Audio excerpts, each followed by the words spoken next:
Bismillahirrahmanirrahim. Assalamualaikum warahmatullahi wabarakatuh. Salam sejahtera bagi kita semua.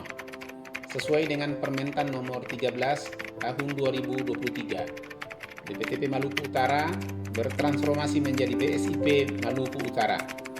Seiring dengan transformasi tersebut, maka pengelolaan kebun BSIP Maluku Utara perlu dikelola secara terstandar agar dapat memberikan nilai edukasi atau pendidikan, nilai estetika atau keindahan, nilai ekonomi atau keuntungan, nilai ekologi atau keseimbangan alam, dan nilai kesehatan dan keamanan pangan dalam mendukung pertanian ramah lingkungan dan berkelanjutan untuk menciptakan pertanian maju, mandiri, dan modern.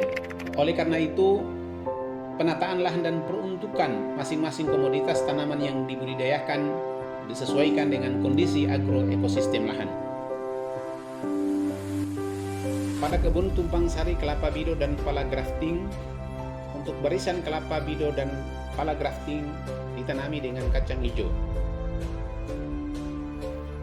Pada petakan di antara kelapa bido dan pala grafting ditanami dengan cabai dan terong. Budidaya tanaman dilakukan dengan TOT atau tanpa olah tanah agar tidak mengganggu sistem perakaran tanaman kelapa bido dan pala grafting. Pada bagian pinggir kelapa ditanami dengan pepaya, dan di antara pepaya ditanami dengan nanas.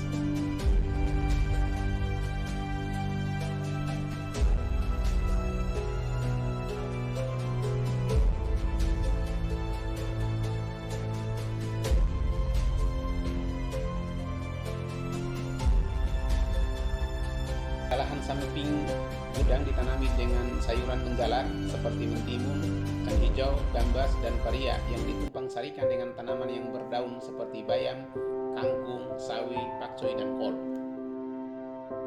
Pada lahan samping kanan gudang akan ditanami dengan labu tanpa lajaran, yakni dengan sistem tanaman merayap di atas tanah. Selain itu, dilakukan budidaya tanaman buncis dan tanaman sayuran merambat seperti kacang panjang, timun, paria, gambas, dan kecipir.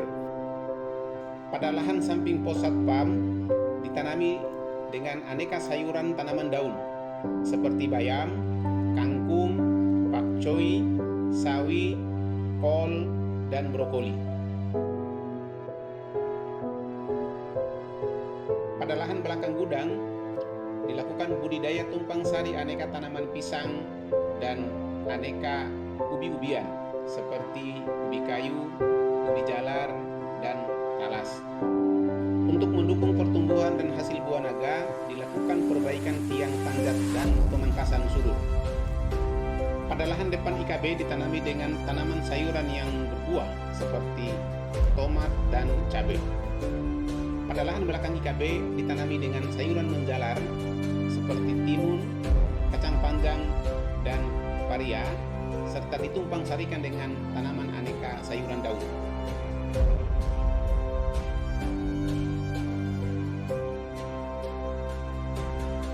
Pada lahan bagian kiri IKB akan ditanami dengan tanaman cabai dan tomat yang ditumpang sarikan dengan tanaman bawang merah. Tumpang sari tanaman cabai tomat dengan bawang merah merupakan simbiosis mutualisme karena tanaman bawang merah yang tumbuh di antara tanaman cabai dan tomat dapat menolak kehadiran hama. Selain itu pula, tanaman cabai tomat memiliki umur lebih panjang dibandingkan dengan tanaman bawang merah, sehingga setelah panen bawang merah, tanaman cabai tomat telah berbunga. Kemudian, pada bagian belakang IKB akan ditanami dengan tanaman semangka dan jagung. Tanaman semangka memanfaatkan ruang tumbuh bagian bawah dan tanaman jagung memanfaatkan ruang tumbuh bagian atas sehingga tidak terjadi kompetisi dalam memperoleh unsur hara dan cahaya matahari. Pada lahan greenhouse akan ditanami dengan aneka varietas bawang merah. Tanaman bawang merah yang ditanam yakni varietas lokal seperti bawang merah topo dan varietas yang lainnya seperti bawang merah bima, lokana, brebes, dan pilip. Pada lahan SDG bagian depan akan ditanami dengan aneka varietas ubi jalar dan kacang tanah. Kemudian, pada lahan di antara tanaman kelapa akan ditanami dengan aneka tanaman ubi jalar. Pada lahan koleksi aneka pisang, di selanya akan ditanami dengan aneka varietas ubi kayu. Pada lahan ini akan ditanami dengan aneka tanaman rimpang seperti kunyit, jahe, lengkuas, dan kencur. Kondisi existing pada lahan ini yakni tanaman kelapa dan tanaman pala. Kehadiran tanaman rimpang akan meningkatkan nilai tambah pada lahan ini selain menghasilkan buah kelapa dan buah pala. Pada lahan ini akan ditanami dengan aneka varietas ubi kayu dan ubi jala. Kondisi pada lahan ini memiliki tekstur tanah yang cukup gembur sehingga cocok dikembangkan jenis tanaman ubi-ubian. Maluku Utara memiliki varietas lokal tanaman ubi kayu dan ubi jalar yang beragam. Diharapkan semua varietas lokal ubi kayu dan ubi jalar bisa dikembangkan pada lahan ini.